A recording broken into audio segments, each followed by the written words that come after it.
Bonjour, aujourd'hui on va refaire cette superbe idée d'omelette aux oignons caramélisés. Néanmoins, on a besoin d'autre chose, de la courge et du poireau. Alors on épluche, on rince. Il vous faut 615 grammes de courge. Ouais, ce coup-ci, il n'y a pas besoin d'huile. Peut-être un peu d'eau et couvercle. Voilà, un tout petit peu d'eau. On laisse cuire, on attend que ça bout, que ça réduise au moins de moitié pour enlever le couvercle. Ensuite, on va s'occuper du poireau. Alors, on laisse les racines pour l'instant. On vient... Attendez que je vous montre. Voilà. Passer le couteau sur les deux pointes du poireau et couper jusqu'à arriver aux racines. Voilà. Comme ça, maintenant, on va pouvoir passer sous un jet d'eau froide, frotter avec les doigts, c'est de la terre, regardez, pour enlever toute la terre donc. Et puis il faut bien laver. Regardez ce que j'ai fait pour pouvoir rester droit dans le robot et émincer régulièrement avec l'éminceur le plus fin donc. Alors il vous faut 140 grammes de poireaux donc. Voilà pour la courge. On l'écrase avec un presse-purée.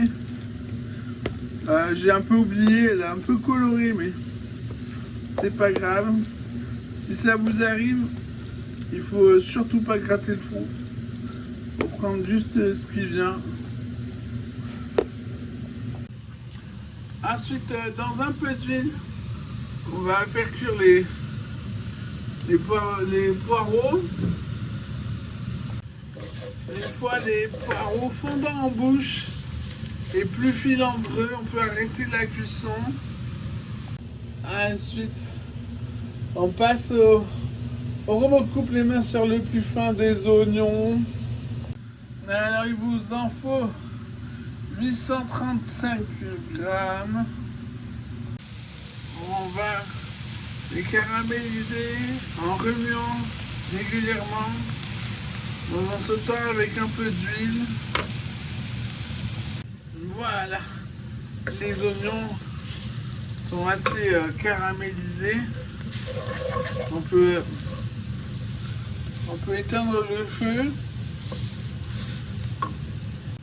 Maintenant, soit vous faites l'omelette maintenant, soit vous réfrigérez dès la fin de leur cuisson les légumes, un bac d'eau froide un quart d'heure puis au frigo.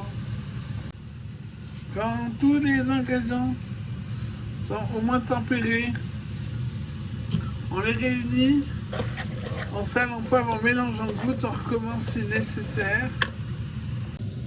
On sent surtout le goût de l'oignon caramélisé. Néanmoins, ça a tellement de goût, c'est tellement suave que c'est écœurant. Les œufs vont arranger ce problème. Alors on va faire une omelette.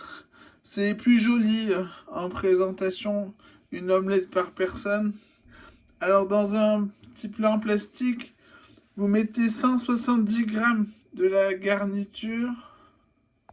On y ajoute 50 grammes de gouda jaune râpé.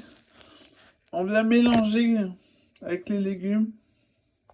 On allume le feu sous une petite poêle, une petite casserole. Pendant ce temps, on fait chauffer les légumes au micro-ondes. On ajoute un tout petit peu d'huile dans la casserole, on attend. On fouette 2 œufs. Qu'on met dans la casserole chaude en ayant réparti l'huile un peu partout. La première étape, c'est d'attendre que ça colore dessous. La seconde consiste à à décoller, puis à casser, de façon à ce que le blanc d'œuf se répartisse à nouveau. On peut aider la casserole comme ça. Voilà. On peut maintenant éteindre le feu. C'est encore un petit peu baveux. On peut faire encore plus baveux, mais bon. Il faut être précis sur le temps. C'est pas facile. On répartit la garniture. Et on vient plier l'omelette. Ensuite, on renverse la casserole dans l'assiette où on fait glisser. Voilà, c'est suffisamment bon pour aller dans le top recette. On va se servir avec des patates. Bon appétit!